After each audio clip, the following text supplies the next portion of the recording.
তার মানে সে চেয়েছিল যে আমি আজীবন এদেশের প্রধানমন্ত্রী হয়ে থাকবো। আপনারা জানেন সে কয়েকবার ভোট ডাকাতি করলো, একাধিকবার ভোট ডাকাতি করলো। আপনারা অনেকেই জানেন, অনেকেই জানেন না, তারা নির্বাচনের সময় পোস্টারে নিজেরাই আগুন দিয়ে এই বাংলাদেশ জাতীয়তাবাদী দল অর্থাৎ বিএনপি বিভিন্ন নেতা নেত্রীদের বাড়িতে পুলিশ পাঠিয়ে তাদেরকে ধরে নিয়ে গিয়ে কি ধরনের নির্যাতন করেছে।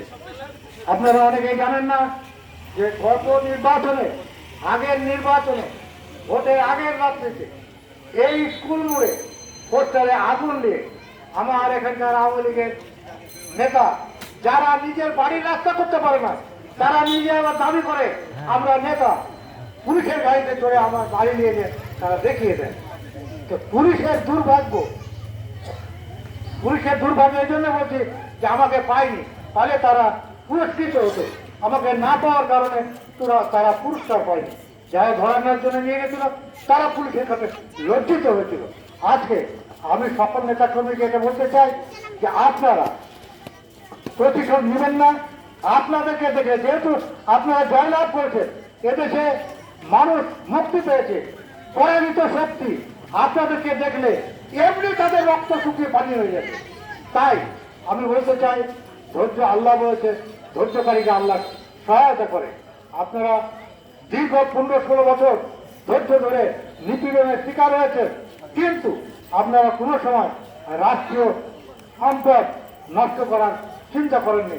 তাই আগামী দিনেও যদি বাংলাদেশের জনগণ এই বাংলাদেশ জাতীয়তাবাদী দল অর্থাৎ বিএনপিকে যদি ক্ষমতায় বসায়, তাহলে ওই জাতীয় সম্পদ, ওই সরকারি সম্পদ লাগবে, ব্যবহার করতে হবে।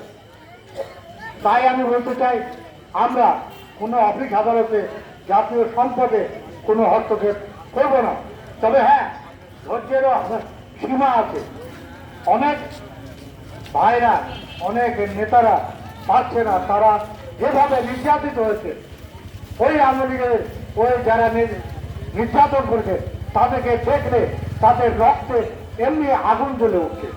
তারপরেও ধৈর্য ধরতে হবে, জাতিকে পুনর্গঠন করতে হবে, এই দেশ যাতে সুষ্ঠুভাবে সুন্দরভাবে পরিচালিত হয়। আজকে শেখ হাসিনা যেভাবে পলাতক হয়েছে, বাংলাদেশ জাতীয়তাবাদী দল যেন এইরকম পর্যায়ে না যায়, এইদিকে আমাদের সকল নেতাকর্মী, দেশের জনতা, সর্বস্তরের মানুষ, ছাত্র, শিক্ষক, বুদ্ধিজীবী, যুবক, মহিলা আমাদেরকে সতর্কভাবে আমাদের এই দেশ পরিচালনার জন্য বিএনপিকে সহায়তা দিতে হবে, সহযোগিতা করতে হবে। তাহলে আমরা সকলে সুখী হব, আমরা সকলে শান্তিতে থাকব, আমরা সকলের বন্ধু হিসেবে বসবাস করতে পারব। যারা অন্যায় অপরাধ করেছে, একটা কথা আছে, চোরের মন পুলিশ পুলিশ। যারা অন্যায় অপরাধ করেছে তারা নিজেরাই বুঝতে পারছে যে আমরা কি করেছি, দেশের কত ক্ষতি করেছি, এদেশের আমাদের ভাই বোনদের কত নির্যাতন করেছি, তারা উপলব্ধি করছে।